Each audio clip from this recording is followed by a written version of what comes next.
Hello, welcome back to another video. This is, embarrassing. Obviously, you didn't witness this or experience this, but I did. So I'm doing the recordings for these videos, for the voiceovers, and for some reason in Audacity, the previous voiceover was selected, and I don't think it recorded the entirety of the voiceover. So what it had was insufficient, and now I'm recording it again. So I just thought that that was like a funny little thing that happened. But previously, as stated, uh, I've been watching Pokemon X and Y, and I have not seen like the Pokemon series like watch in a real capacity since about Generation 3, so like Advanced Quest. I didn't really watch X and Y, or I mean, yeah, I haven't seen X and Y. I haven't seen Sun and Moon. I didn't watch Black and White or whatever Diamond and Pearl was called. And now, I'm watching X and Y in the background while I do art, and whatnot. Sometimes, like when I'm doing practice or whatever, I'll just have it on.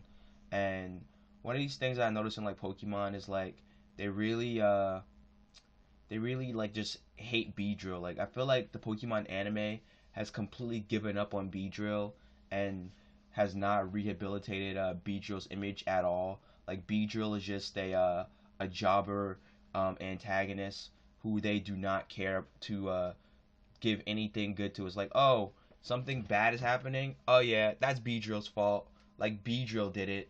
It's like, oh, you're lost in the woods and we need drama. Beedrill.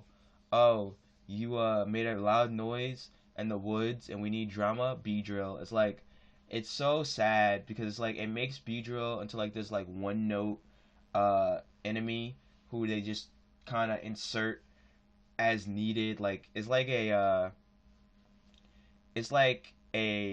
hat that does not go with every outfit, but they'll put it on anyway. And I think that that's really funny. I think that's a really like comical thing. But back to this drawing.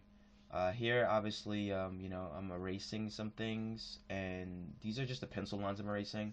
But this was a test, just a random character, a test to see, my inking skills, sketching skills, and coloring skills. I really do love these like crayons, the ones with the big label. They're like some like cheap crayons that were like in some like back to school set, and the ones with the big label on them are really good. I do not like the other ones. If you ever see them in the other videos, they'll say crayons and like little words. These are like the ones with the circle and it says crayons. I feel like they work better, but they do not work well together. For some reason, they do not blend well together. It is very difficult to get them to work well together. Um, but also, if you like the channel, don't forget to like, comment, and subscribe. It greatly helps out the channel. And I'm going to make videos and draw and post anyway.